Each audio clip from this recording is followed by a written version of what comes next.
Low quality fans of a high quality whatever team you are a fan of. Welcome to the way too early power rankings. We are going 32 all the way down to 1 on the teams that I think have the best chances to win the cup. This is not a league standings power rankings. I don't believe my number 1 team is going to win the President's Trophy, and I do believe the 32nd ranked team will be last in the league. So, a little bit of gray area there. But I'm putting them in order for what I believe is the best teams to actually have a chance to win a cup. Last year, I got so much right, it was crazy. Please don't go watch that video because of reasons. But there was a fundamental misunderstanding. The middle area of these rankings is squishy. It's mushy. You can kind of toss people around a little bit. The margins between them are really thin. And some people got really upset with the difference between 19 and 18. I can't believe you think we're worse than... Yeah, I do think you're worse by like that much. So with that in mind, and knowing that that comment's going to be ignored, definitely put down below all the things that you think I'm wrong about, because it'll be fun to go back to this video in a year, see that I nailed it perfectly, and yeah, that'll be fun for me. Also, I apologize for being gone for so long. My life has been not phenomenal for a couple of weeks. That's okay. We're back. We're getting back to regularly scheduled videos. The season's almost here. Like, comment, subscribe. Nailed it. Let's get into this. And I'm betting that the 32nd ranked team is actually going to be unanimous. I think it will be, because it's the San Jose Sharks. Because who the fuck is scoring goals for this team? Who is keeping the puck out of the net for this team? This team might be worse than last year's Ducks. They really might be. Just trade Tomas Hertl to the Bruins already. I am literally begging you. 32nd, and I don't think it's all that close. Last season, they were 25th on offense, 30th on defense, 29th in overall standings. They were 7th in the Pacific. This team has almost nothing going for it. They've got a really good 1C in Hertl, a solid 2C, and an exciting prospect in William Eklund. William Smith will, of course, be an exciting prospect for them, but he should not touch NHL ice this year. There's no point at all to get him mixed in already. That's it. That's really it. They don't have any other high-profile guys. They've got guys that they'll probably move for middling picks at the deadline. LeBlanc continues to be my pick for, if a contender grabbed him, he's going to offer so much in a middle six role. Just do it. But that's it. Who's keeping the puck out of the net? Capo Kakinen? I don't think so. Blackwood? No one's scoring for them. There's no reason for me to really go in on this team all that much. And if you're a Sharks fan, I don't think you're really upset at this. The rebuild has to start. The Karlsson trade was done, so now you officially can start the rebuild. Move on.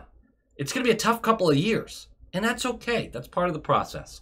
At number 31, the only other team I could see people going, oh, they might also be 32nd, is the Chicago Blackhawks. Yes, we understand they got Bedard. Woo! Bedard cannot fix that team already. And he can't fix it really at all. He's going to be fun to watch. All they're going to be doing, though, is praying that there's no major injuries to Bedard and losing a shit ton of games. That's it. They'll score some points. No one's keeping the puck out of the net for them. They're going to get scored on like crazy. They might have the worst defense in the league, but there's nothing there that says that they're going to be worse than the Sharks, in my opinion. Still think the Sharks are far and away a worse team. Blackhawks will just be cannon fodder for the rest of the league, and they won't care because they have Bedard, and in a couple of years they'll put together a really competitive team around Bedard cautiously and slowly, the way it should be done. Man, these bottom-feeding teams are really easy to talk about. At number 30, I actually had this team ranked all the way as high as 22nd as I was going through this. And then I just realized I couldn't keep it going. People just started passing them as I started doing the breakdowns for more and more teams. Last year, the Philadelphia Flyers offensively were 29th, defensively 22nd. They placed 26th in the league with 75 points, and they were 7th in the Metro. This year, it's hard to see how they got any better, and honestly, they might have gotten worse. no Kevin Hayes, no James Van Riemsdyk, no Tony DeAngelo. None of those guys are breaking the bank out here, but they're still serviceable NHL players on a team that has plenty of actual NHL players, just not enough to go anywhere. Like, I like Owen Tippett. I like Noah Cates and Farabee. I like, what's that guy's name? Wade Allison. I like him a lot. He plays against the Bruins really well. Travis Sanheim's career is being wasted on this team. I think really highly of him. They have makeable moves. They do not have to be stuck in the cellar forever, but they need to make them. They need to open up more cap space. They need to continue to ship guys out whenever somebody has a favorable offer to them. Like, this is a team that needs to commit to a real plan, and it feels like they haven't. They do have a couple guys in their prospect pool now. Mikov, obviously, was a big get for them in the draft, and then Gauthier also. But they're a ways away. It's a long road ahead here, and they legitimately are a bottom 3 team in the league this year, mostly because they just don't have any star talent outside of Carter Hart, who I still believe can steal some games, but that can only get you so far. I don't think offensively they're going to be any better than that 29th ranking last year. I mean, if they are, they're 27th at best. And defensively, 22nd, Tortorella running that team the way Tortorella does, but how long can that last? We've seen this before, where players start to get sick of the system, they get sick of the coaching, and then they start to fall off defensively too. I don't see it with them. I don't even sort of see it with them. And I've seen a couple articles saying, well, the Flyers might actually take a step forward.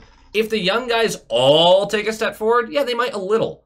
Not in the realm of a playoff team, though. Not even close. At number 29, we have the epitome of bad team is bad.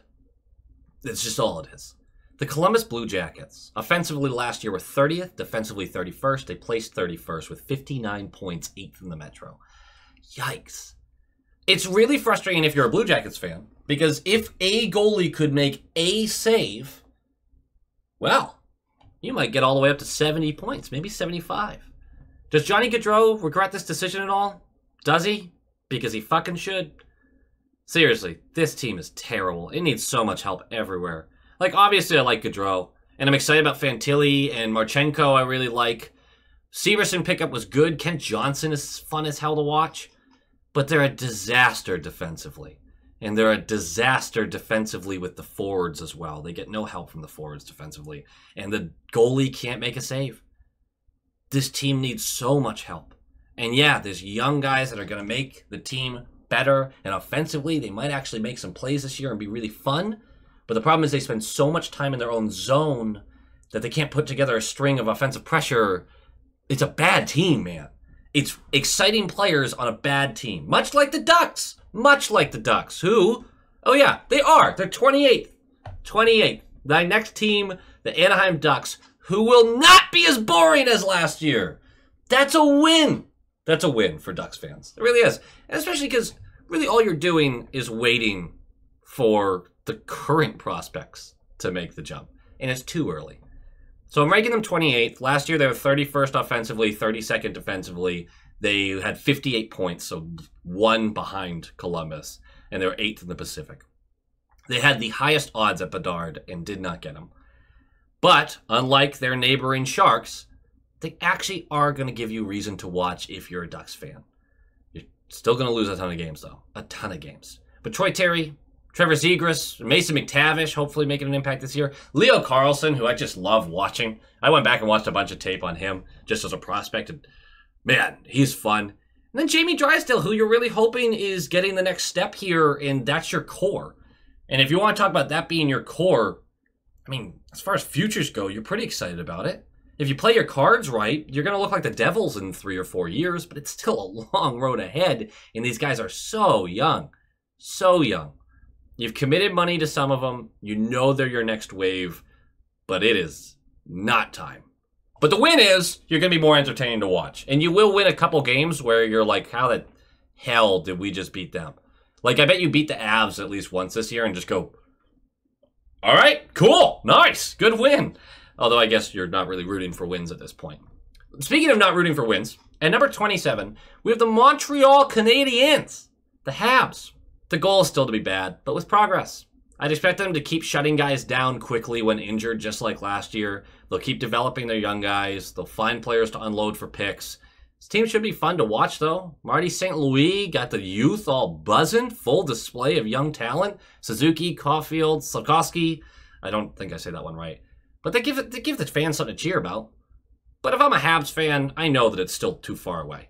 Because even if you look at the division and say the Bruins, you're like, they're not the same. They're going to fall out. And Tampa's on their way down. You're like, great, this is opening up slots. You are still the worst team in the Atlantic, and that shouldn't be debatable this season. As soon as next season, that likely won't be true. But this season, that feels really true. Number 26, a team that I really don't want to talk about, the Vancouver Canucks. What the fuck happened to Thatcher Demko? I'm asking for my fantasy team. Holy shit, he cratered my season last year. He cratered it. And maybe that's on me. It should be on me.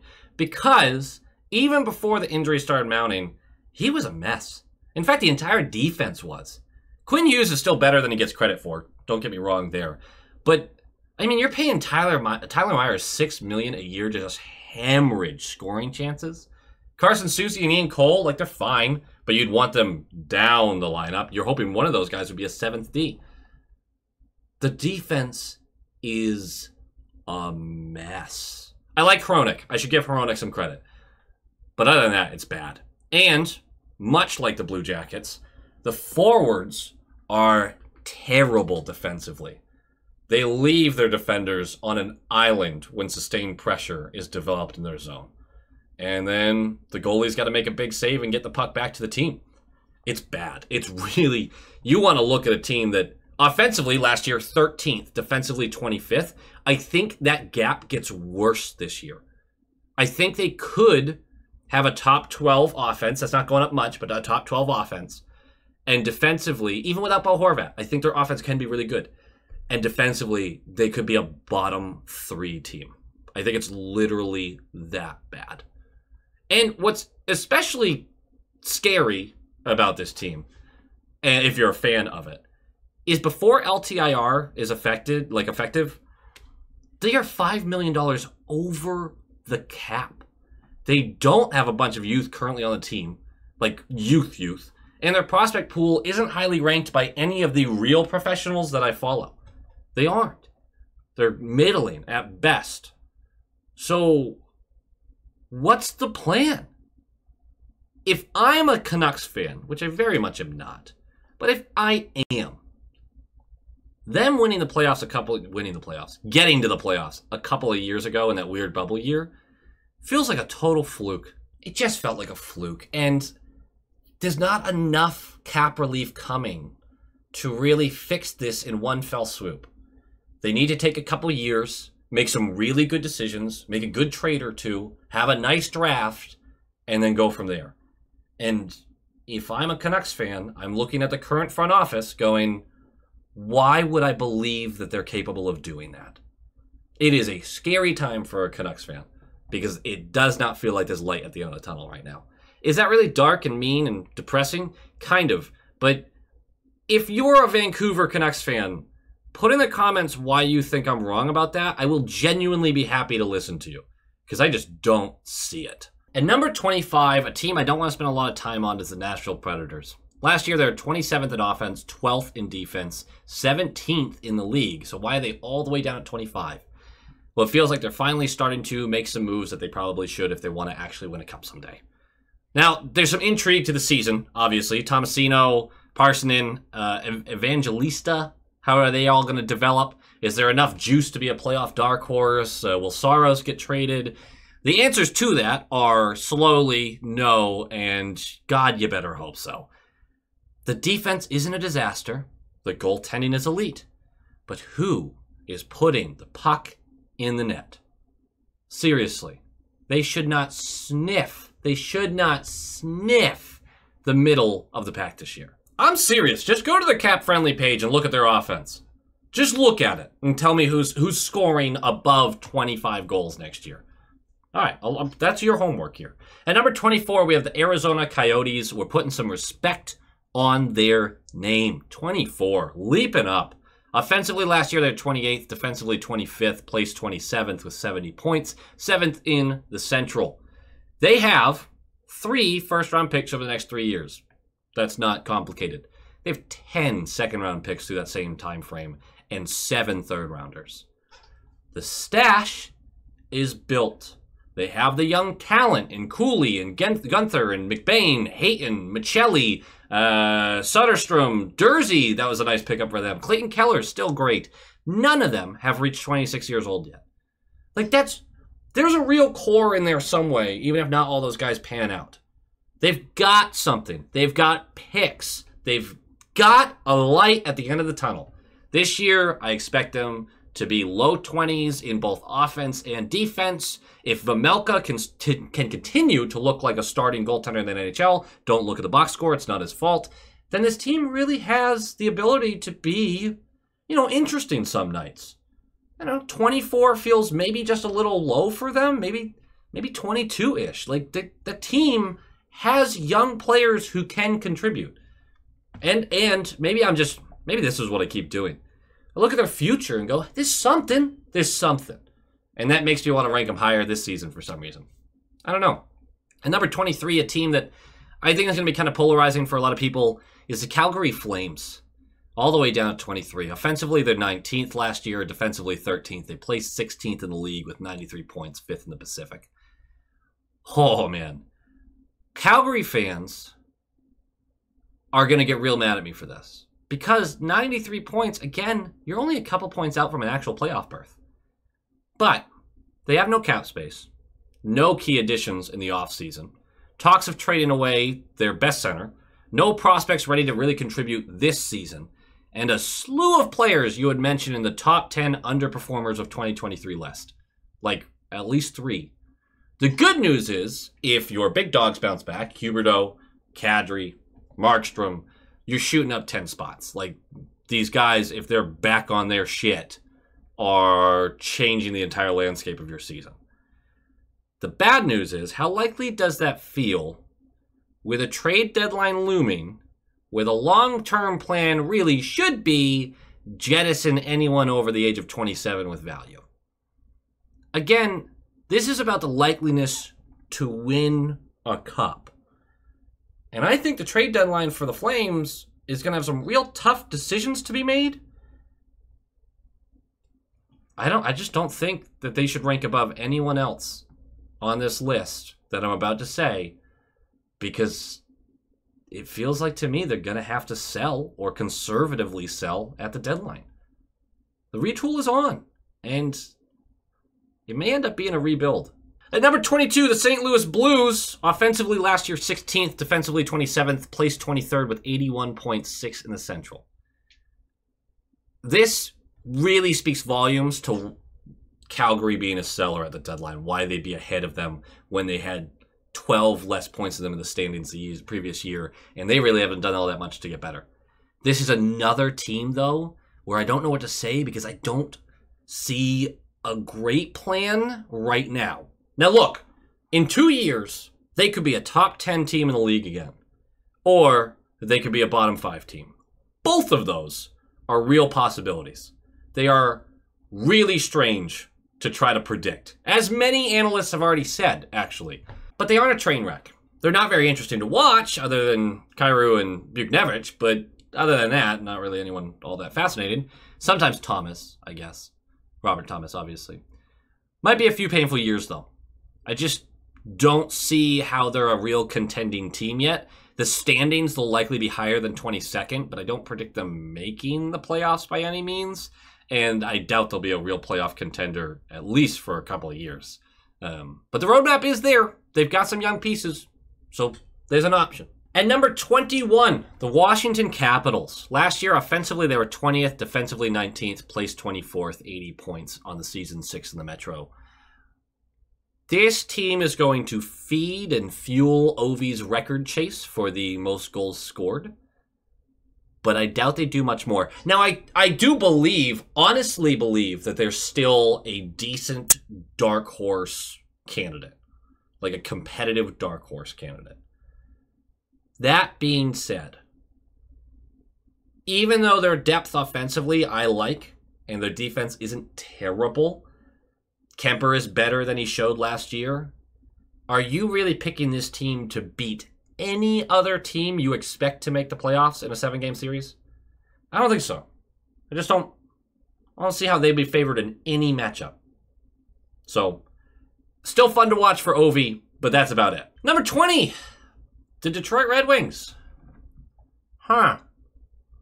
Doubt's starting to creep in, boys. Like, what's the plan here, guys? I'm sorry. What's the Yeiser plan here, guys? 24th in offense last year, 23rd in defense, 25th in the league, 80 points, 7th in the Atlantic, and it looks like teams like Ottawa and Buffalo are passing them by. The doubt really does creep in. Look, the offense should be a hell of a lot better than 24th this year. It really should be. The addition of DeBrincat, I really like, even though he's been tossed around a little bit right now. Lucas Raymond should continue to improve after a semi-disappointing sophomore season.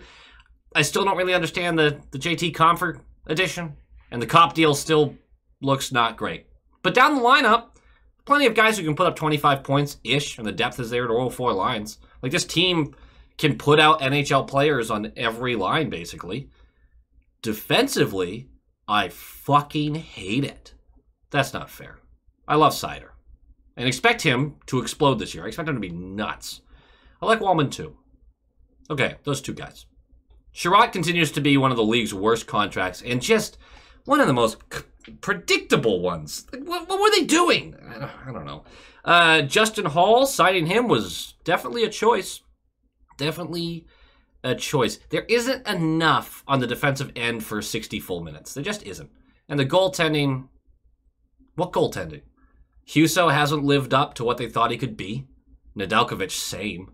I mean, there's just too many questions to improve by 15 plus points in the standings and get into the playoffs as like a dark horse candidate. And Ottawa has your or Boston's first round pick next year. I don't understand. I don't get it. Like, you're still going to have a first round pick, obviously, because you only have to give up 1. But I don't understand this plan right now. Obviously, trading off Bertuzzi for that pick was a good one, but the roster building leaves something to be desired. And there's definitely a light at the end of the tunnel, but the message from management continues to be patience, and it's starting to get clouded by a couple of bad free agency decisions, or at least they look bad right now. The last 2 years have just been very polarizing for this team, I think, and for its fan base, and they're still multiple years away from really being competitive. Is that a huge deal? Is that a bad thing? No, not technically, but it's certainly not a team that you're going to rank highly in the power rankings. And I would argue that next year I'm probably putting them in a similar spot. Disappointing, because 2 years ago we really thought the Red Wings might explode onto the scene, and just hasn't happened. And speaking of a team in disarray at the moment, this would actually there's a great comparison for this one. At number 19, we have the Winnipeg Jets, right? Offensively, last year they were 21st. Defensively, they were 7th. Really good. Placed 14th in the league with 95 points, 4th in the Central, and lost in the first round to Vegas in 5 games. 19 feels low, right? That's all the way down at 19. That feels a little unfair to a team that made the playoffs, squeaked in, just barely, but had a bunch of guys who played really well, and their best playmaker in Ehlers is, again, I drafted him, I should know, injured most of the year. He had a terrible season. And he was still great when he was on the ice. But I am so out on this team. I'm so out. It's still positive. Hellebuck is still elite. Ehlers, whatever. When healthy, could smoke 100 points. He absolutely could do it. The addition of Velarde and Iafallo give a better mix of point scoring versus defensive wingers in your top 9. Like, you could spread that out a little more. And then, even with losing Wheeler and Luc Dubois, Cole Perfetti making the next step puts him in a true top 6 role as a centerman. I mean, he's going to be really good, I think. They have a bunch of NHL defensemen, headlined by Josh Morrissey, who is not going to repeat what he did last year, in my opinion, but last year's team was probably better. They were probably better. And that means basically what we're doing this year is praying for better injury luck. Here's the problem. Much like with Calgary, let's say this team ranks in the top 10 defensively, and let's say they rank top 13-ish offensively. They really take a leap there.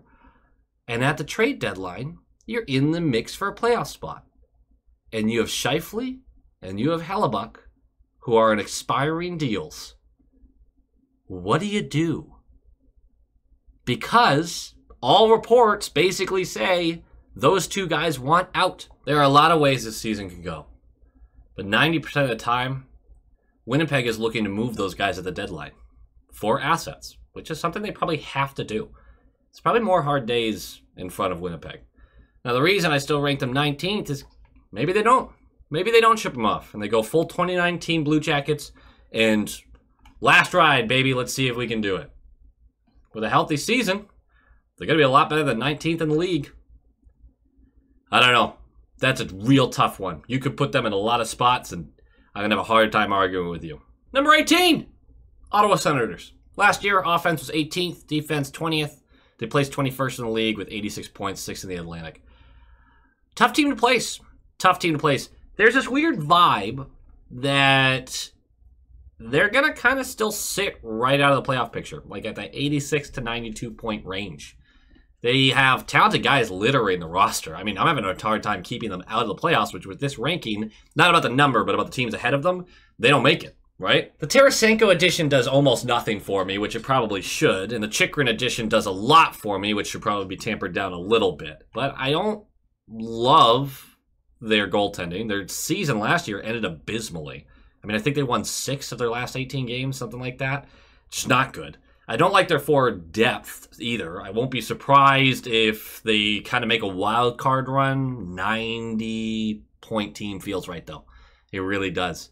I just think they're missing a little more. And that little more is likely to come from these younger guys getting better and better. But it just feels like it's a year too early. They would be my candidate for the team that, hey, this is a year too early. Like, once in a while we see that, where they take that jump and you go, ooh, and then they flame out at the end of the season. They lose harshly in the first or second round. And you go, okay, but still. So I can see that being like this being the team that does that. But I'm not going to be betting on it. I'd say they're 2 years away, though, from being a real fucking contender. At number 17, we have a team that I would like to not talk about at all. So I'll keep this kind of quick. Offensively, 22nd. Defensively, 4th. Placed 15th in the league with 93 points. Who is it? It's the New York Islanders, as you could probably guess from the offensive versus defensive gap. I have seen plenty of Bruins teams built this way. I feel for you. I genuinely do. Your defense, really good. Your goaltending, elite. You have a healthier season from Barzal, you probably make the playoffs last year. The midseason acquisition of Bo Horvat and then his shooting percentage plummeting was the most predictable thing on the planet. That was, oh my God. And when all the Bruins fans wanted Horvat, I'm not doing this rant again. That was so predictable, and you know it. Now, is he closer to a 40-goal scorer than the 19-goal pace he was on with the Islanders through 82 games? Yeah, he definitely should be.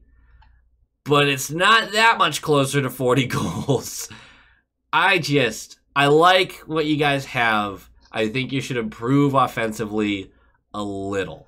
But you need a real guy to break out. You need one. Because if you could just get top 12 in offense, this team wins playoff series like they were doing. Like you were quietly doing.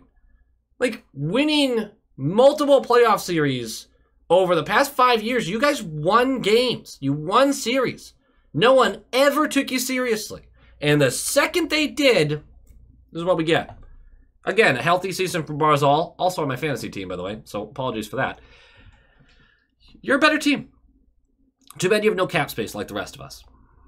God, I'm so sick of the Islanders. I'm so sick of them. So sick of them. I don't even mean that in like an offensive way. I'm just sick of them. At number 16, I have the Pittsburgh Penguins. We all know the story here. They're middling last year with all their stats. 17th in offense, 18th in defense, 19th in the league, 91 points. The addition of Karlsson, great for the first couple of years. That's going to be really fun. The addition of Riley Smith is really going to go a long way, I think. You guys have a puncher's chance. Letang, Crosby, Malkin, healthy seasons from everybody. You guys are in the playoffs and have a puncher's chance against the majority of teams. And as we saw last year, Just because a team is way better than you does not mean that they're guaranteed to win a playoff series. This Penguins team, completely healthy, probably needs to win 2 series as underdogs, which will be the last 2 series of the run. And then they can fully compete with the other 2 teams that they're going to face, if that makes sense. The biggest issue here, was it insane to bet on Jari? I don't think so. He was overpaid, but I don't think so. I don't think it's an insane bet, because Jari has shown that he can be really good. But you couldn't finish games last year. How many ball-breaking games, ball-breaking losses did you have last year, especially towards the end of the season? Just brutal. I was at the Winter Classic. Third period starts, game over. We were all over you guys. DeBrusk scoring the goals. It was great. It was awesome. It was so fun for me. They can't finish games. Now, this should change, because a lot of that is actually like, it's season to season that changes a lot. It's not, hey, this team's incapable of finishing games. But when you're as top-heavy as they are, there is a little bit of a theme there. Just a little bit. I think this Penguins team, when healthy, can go on a meaningful run. So that's why I have them as high as 16th. I think that's a really good placement for them. There's also a chance that they end up 26th in the league because one of their core guys gets injured and they cannot pull the weight. At number 15, we have my stupid team, the Boston Bruins. Second offensively last year. First defensively. A record-breaking 135 points on the season for first for the President's Trophy. First in the Atlantic. Lost in the first round to the Panthers in 7 games after blowing a 3-1 lead. Anyway, you've got 3 true top 6 wingers on your top 6. And then, well, that's it. You've got great defense. McAvoy, Grizz, Carlo, Lindholm. And then, that's it. There are so many question marks on this team. The tandem, best in the league, I think. Is Ullmark as good as Sorokin? No. But is any other backup as good as Swayman? No. I mean, the tandem's great. There's just so many questions. The Bruins benefited from a lot last year. They had a great team. They have lost a ton of talent. They have lost their top 2 centers. They have just... There's no way they could repeat a season like that even if the team stuck together, right? There's an element of luck to getting to 135 points. I don't also join in on this whole, like, it was a lucky season. There was adversity. There was conquering of adversity. The team finished really well. The goaltending was great. There is an element of luck to it. That team was probably closer to a 122-point team-ish than 135. It's a big gap. There is a real roadmap for us having 96 points at the end of the season and missing the playoffs. There's a real roadmap for that. You need top 6 centers, and we don't have one. So I know we like Zacha, but the more I look, I've analyzed every freaking team going through this, and it's made me think a lot worse of the Bruins. It just has. Throw out last season. Look at the roster right now. There's a lot of question marks. There's a lot. At number 14, and I can't believe I'm putting them ahead of the Bruins because I'm pretty notorious for ranking these guys lower, it's the Los Angeles Kings, who I actually did predict to beat the Oilers in the first round because every year the 2 favorites on either coast, one of them flames out early. I just picked the wrong one to flame out. Last season, the Kings were 9th in offense, 16th in defense, and they were 10th in the league, 3rd in the Pacific. Lost to the Oilers in the first round in 6 games. The addition of Pierre-Luc Dubois adds some insurance down the middle. We like that. But they gave up a good amount of wing depth to get him. The pieces are there, though. They're youngish, but it feels like these guys are kind of stalling right now in the development. A lot of that is Quentin Byfield. Like, dude has to take the next step. Has to take the next step. And if he does, that really changes the landscape of the season. Kaliev also boosting up his game a little bit would be huge. But the most important skater, in my opinion, for them is Brandt Clark. 20 years old. But if he can play real minutes, defensively sound minutes, because he's not expected to score a ton, I don't think. I don't think they expect his points total to be huge. But if he could eat up a lot of responsible minutes defensively, that really helps a defensive group that is not very impressive. The goaltenders are also a bit of a concern. They don't excite you, but Copley looked good in stretches last year. So Let's see if they can avoid another Cal Peterson fiasco with that. It's hard for me to rank them ahead of the Bruins because sometimes I look at the Bruins squad and I just think they have more elite talent, which they do. But from top to bottom, I think the Kings roster is just a little more solid, and I'm expecting at least one of their young guys to really take another step. And so I think if both these teams made the playoffs, then you're looking at the Kings to make more of a run than the Bruins as their current iteration. Oh, I hate doing this so much. I'm sure you guys are really mad at me for this. Oh, man. It's fine. At number 13, the Seattle Kraken. That's a bit of a drop for them. Offensively, they were 6th last year. Defensively, 15th, placed 12th in the league with 100 points, 4th in the Pacific. Eliminated by the Stars in round 2 in 7 games. Love a team with a plan, man. I love it. Seems to me they know last year was a little bit of a lucky jump. Little bit.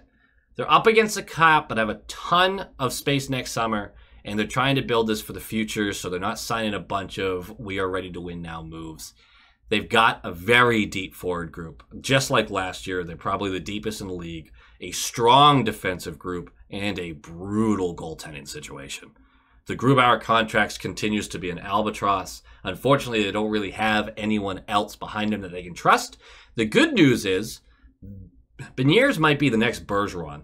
Shane Wright is waiting in the wings. Probably ends up being a wing, but waiting in the wings. They've got a few other interesting prospects. I think Dragicevic, is that how you say his name?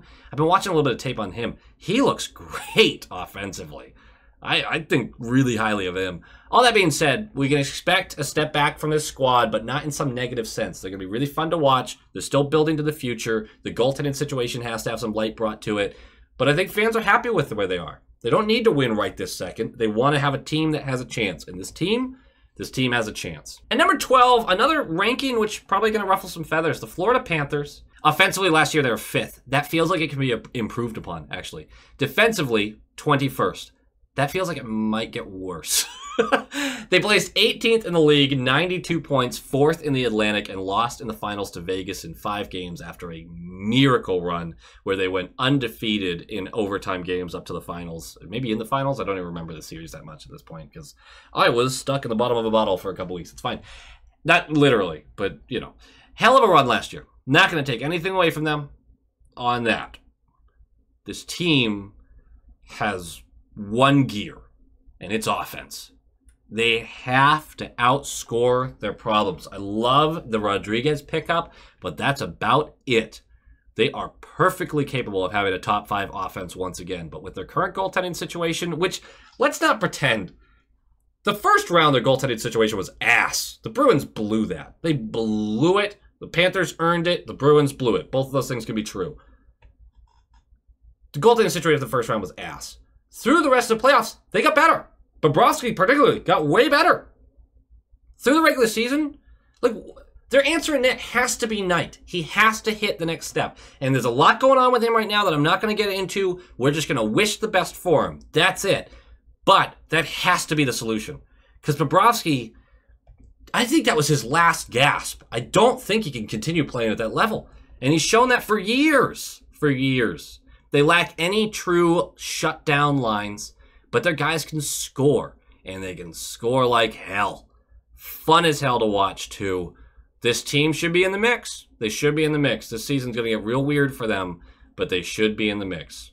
And speaking of in the mix, the Minnesota Wild, offensively, 22nd last year.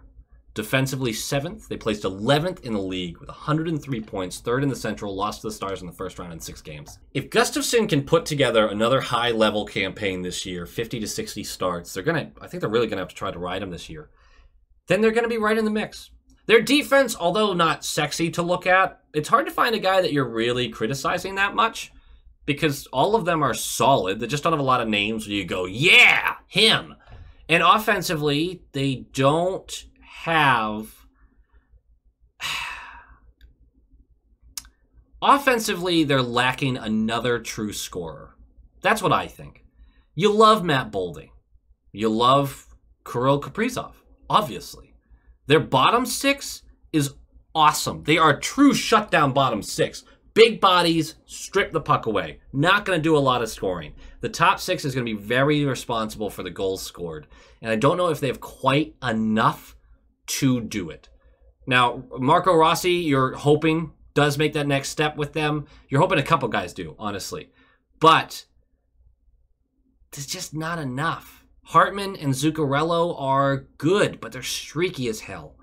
When healthy, this team is not 22nd ranked offensively because they had some injury issues last year. A lot of them, actually. And if they can get that all the way up to top 12, man, this team's sexy as far as a cup pick. They're fun. They're fun to root for.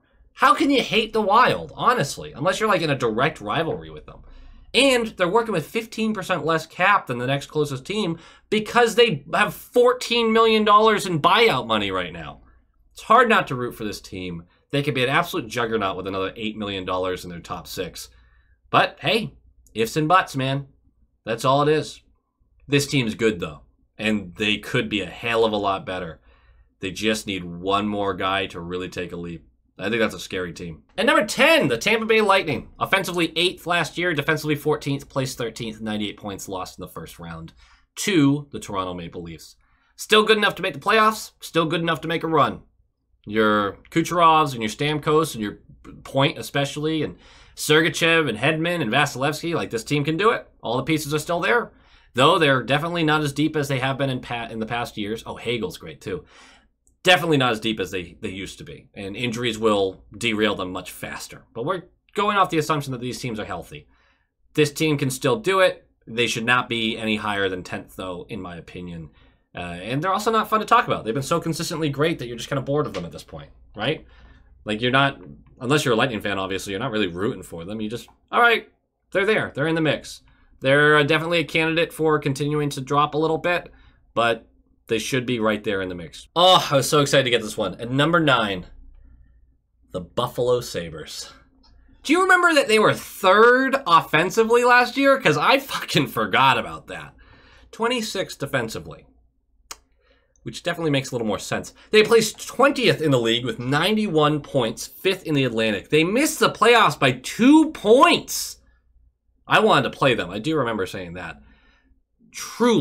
I truly hate the, well, if all their young guys take a step forward conversation, because seldom does that ever actually happen.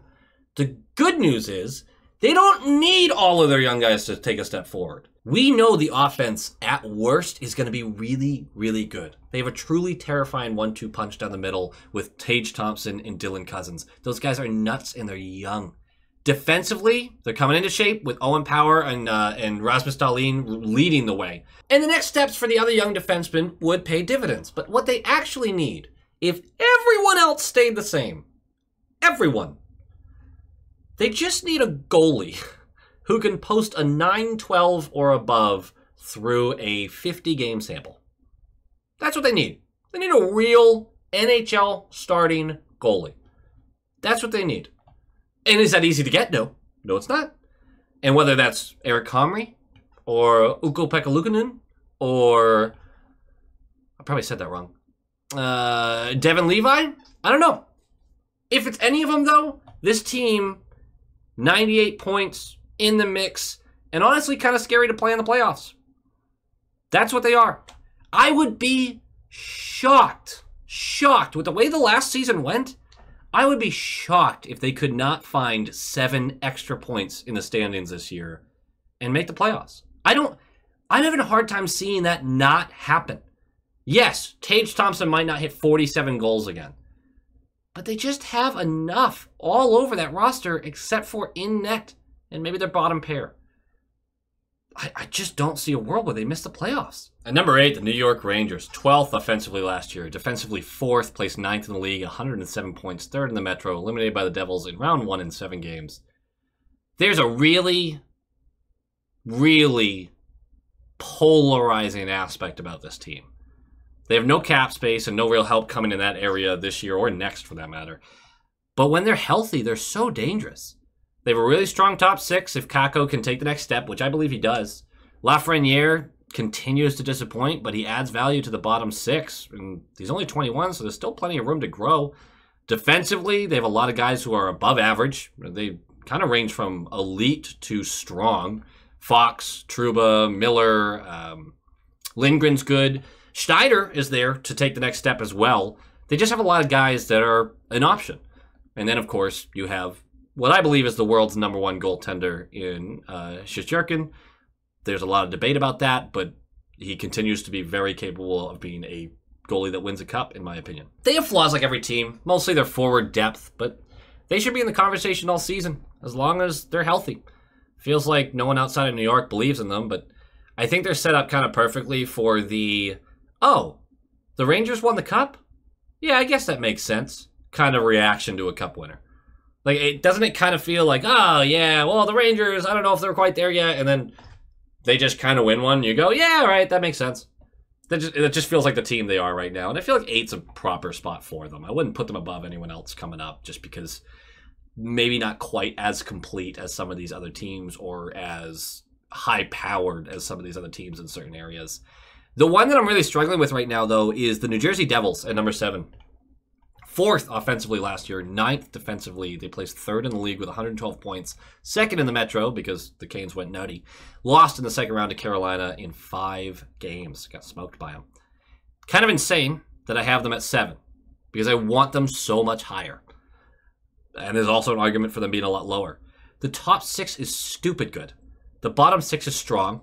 The defense is good, but pretty desperately needs another puck mover beyond Hamilton for their top 4. Like a real puck mover. But still a really strong unit. What's the issue? Who's in net? Who's a real deal NHL goaltender for them? They're praying it's Akira Schmid. They are praying, great name by the way, praying that it is Schmid. I don't know.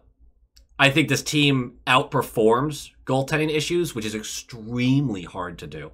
I think this team is built to do it.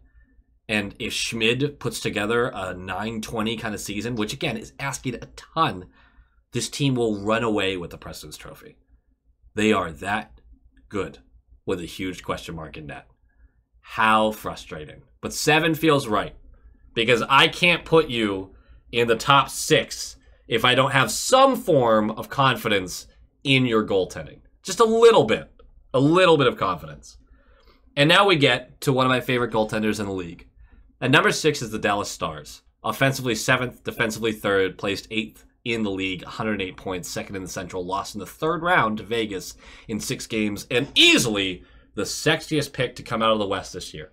Robertson, Hintz, 20-year-old Wyatt Johnson, Heiskanen, Ottinger. I mean, these guys, you want to talk about a core. A core.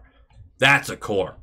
And while Pavelski is continuing to put Father Time on the ropes, and Jamie Benn had a nice little bounce-back season, and Tyler Seguin, you're just hoping stays healthy and looks like glimpses of his past self, this team's top 6 can skate with anyone, and the depth continues to be there with Duchesne and Marchment and Dadonov, who I don't love Dadonov, but still, he's a decent depth piece.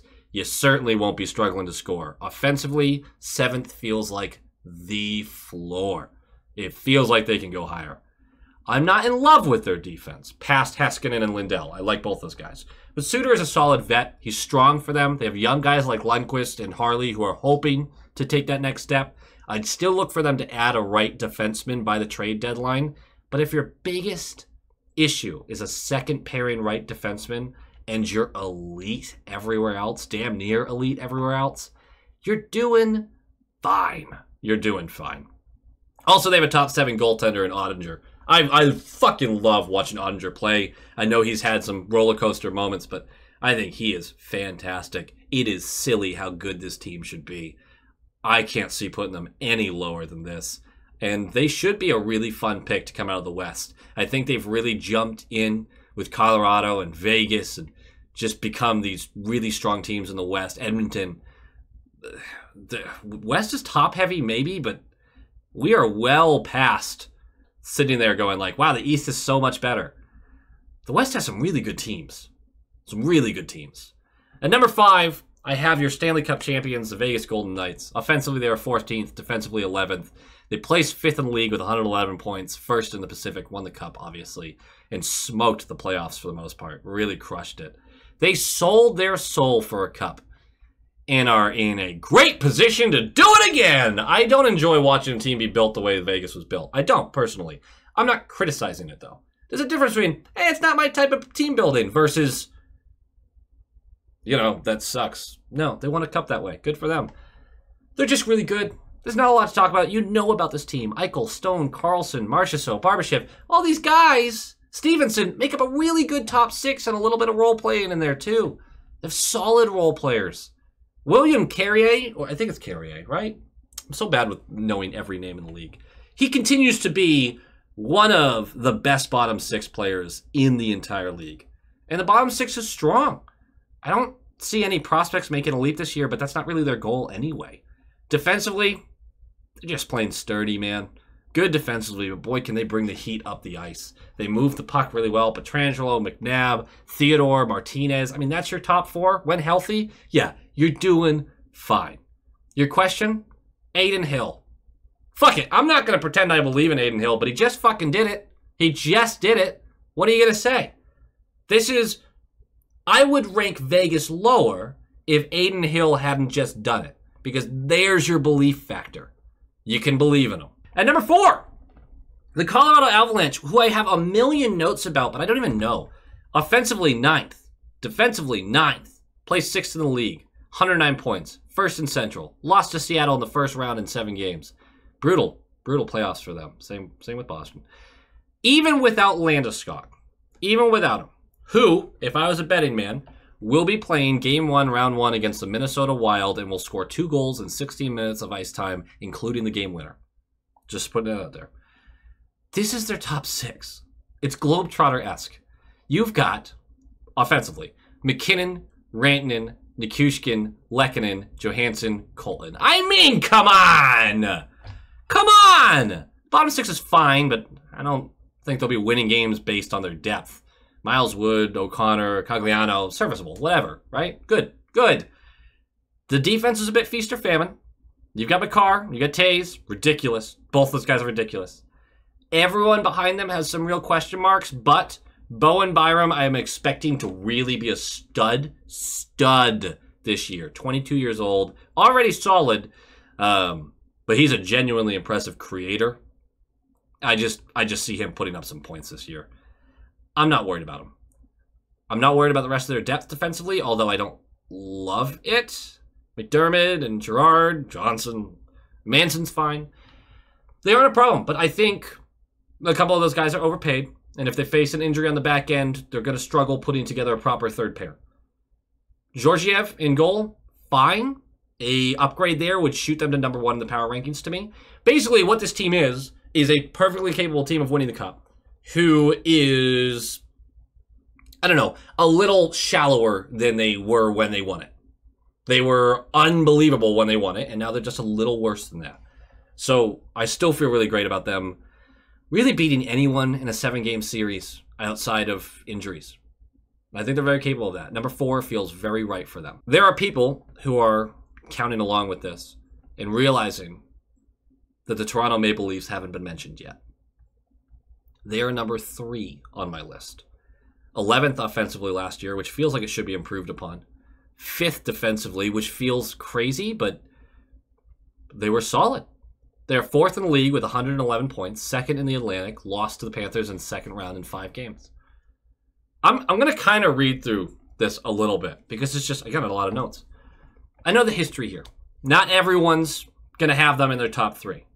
But I don't know why everyone doesn't have them in their top 3. They might have the 2nd best top 9 forwards in the league. They have true top talent with Matthews, Marner, Nylander, a plethora of high-end forwards, Tavares, Bertuzzi, Yarncroc, which I know you might laugh at that, but I, think very highly of him. I think he's really underrated. The emergence of Nyes as a bottom 6 scoring threat, maybe a top 6 winger, depending where he's at with his development. Pretty solid. I mean, even Max Domi. It's just a good ad for them in the bottom 6. Oh, there's a guy I don't want to leave out. Holmberg is just a really great anchor for your bottom 6 as well. They just have a lot of pieces everywhere. There's a lot to love about this forward group and its depth. There's a lot to love about it. And then you move to the defense and you chuckle a little until you don't, because it's not actually that bad. They have a steady mix of offensive defensemen with Riley and Klingberg and defensive defensemen with Brody and McCabe. Those mix together really well. You're expecting Klingberg to be half decent, right? That's the expectation. They have really good support on the third pair with Liljegren and Giordano. it's a shallow group after that. Like, you don't have depth for injuries all that well, but that's kind of true of most teams. Timmins does nothing for me, although some of the Leafs fans seem to be really high on him. And Simone Benoit, oh man, that's if he's playing, there's been a real problem for them. That's not good. But you get to their goaltending and you laugh until you don't, because Samsonov, Jones, and Wall, although all of those you go, okay, whatever, they were solid. We overrate goalies based on their name way too often. But when you're working behind a team as good as the Leafs, you just need to be decent. And Samsonov, he put up solid numbers last year. Martin Jones is a laugh factory, but if they get the Bruins in the first round, I feel like the universe is going to take care of the rest if they start him. That would just be really funny for everyone except for Bruins fans. And Joseph Woll can hopefully be leaned on much more this year. He had good numbers, albeit in limited play. They don't have a true number one in net. I'm right there with you. But this team isn't one that you can sit there and laugh at with this, because their defense is actually pretty good. And their goaltenders have been consistent. All right, hold on. Consistent's not the word. Have shown that they are able to hold it down for portions of the season last year. They just need a guy to take the reins. There's no such thing as a perfect team. And this placement is completely based on health, because I do believe injuries could really derail these guys. And look, with the current cap situation, with 2 long-term injuries, particularly defensive, the Leafs fall all the way down to a wild card spot. And that feels like their absolute floor with serious injuries. I think this team's great. I really do. And I know we've seen it over and over and over again, but they're just put together in a way that they can win a lot of games. And I think a healthy season from Matthews helps raise that offense a little bit. They're going to look scary through like 4 months.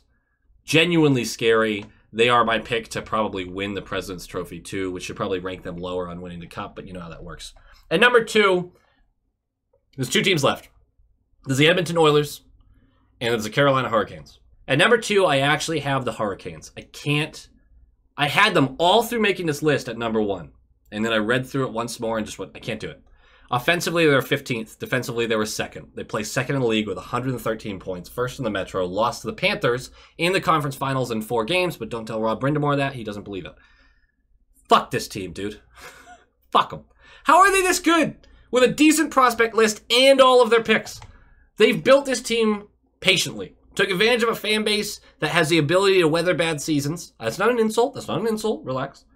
Past few years, they've been ranked in the top 5, if not number 1, almost every year. They need a finals appearance and preferably a finals win to really lock in. But this feels like the year, right? So did last year. The forwards are strong. Maybe not as strong as we like to pretend they are, but they're so strong. Aho and Svech are top-tier guys. Bunting adds a bite and scoring to that middle 6. Turbo Teravainen, yeah, he's, steadily dipping, but he's still really serviceable in that role. You like Natchez' potential. You like Jarvis's potential more. I mean, Jesper Fast is a plug-and-play guy anywhere in the lineup. And the greatest strength of their team is the amount of defensive forwards they have for their bottom 6. And one of them in the top 6, actually.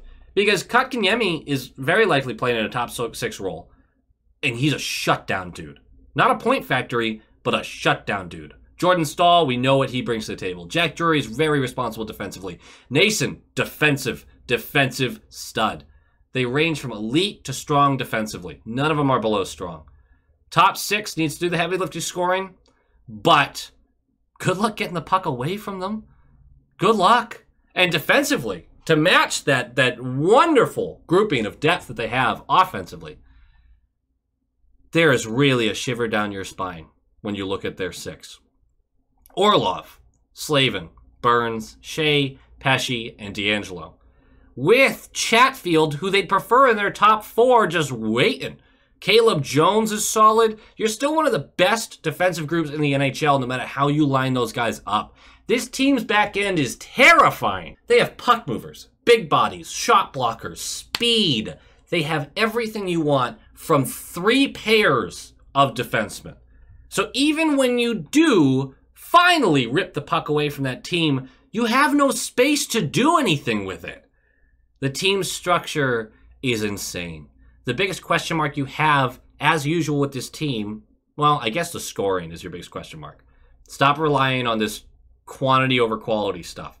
Start letting your guys score some goals. Maybe they don't have the talent for it. Maybe it's the coaching. I think it's a little mix of both. But it's easy to see this team with that kind of structure just snuffing out opponents. We've seen it for years. And that team's perfectly capable of winning the cup. In net, Anderson, good when healthy. Ranta, good when healthy. Kochetkov has more potential than that, but we still need to see what he can be, as he hasn't had a ton of ice time.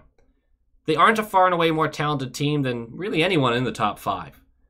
But their structure makes them a top 2 team pretty easily, and I know a lot of people have them as their number 1 team. For me, though, that honor belongs to the Edmonton Oilers. I hate it. They were first offensively, 17th defensively last year. Placed 7th in the league with 109 points, second in the Pacific, lost to Vegas in the second round in 6 games. They have the best top 6 in the world, highlighted by the world number 1 and the debatably world number 3. I have them listed as number 5, but whatever. That's filled out with Ryan Nugent-Hopkins, Evander Kane, Zach Hyman. They have a genuinely great support group. I mean, Fogle and McLeod and Janmark, Derek Ryan, a few mix and match guys beyond that. I mean, the bottom 6 is good enough. They're solid. They lost a little bit there, but they're still really good. And defensively, it feels like they're finally coming into form. The emergence of Bouchard, the excellent but overpaid Nurse, Ekholm, Ceci, Kulak to fill out the bottom 4, although past those 5 players, you don't love what they've got. But they can protect their 6th if healthy. Again, this is reliant on a healthy season just like everybody else. The fucking problem is Skinner. If Skinner can be regular season Skinner in the playoffs, then they're hoisting a cup next year. If Skinner implodes again, can't go deep with a goalie who can't make a save. It feels...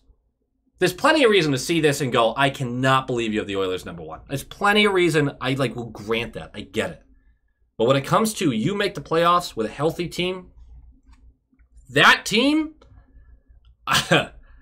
they can do it. They can absolutely do it. They're one of the only teams that I think are capable offensively of ripping through the Canes, particularly on the power play. They can rip through any defensive structure in the league because they have the number 1 player in the world. And then defensively, they've just needed to be good enough. And I feel like this is the year that they are good enough. So there you have it, 32-1. That is my way too early power rankings. I would love to see your arguments below. That's the best part about doing these, is seeing people disagree with you. That's pretty much it. We've got some fun videos coming up, though. And I believe that Andrew and I, Andrew from the Short Shift podcast, are going to rip this list apart in a couple of days as well. So that's going to be really fun. But in the meantime, like, comment, subscribe. Nailed it. Get ready for the season, guys. This one is going to be tumultuous at best. Go Bees. Yeah, I'm going to still say it even though this video is about all the teams. Go Bees!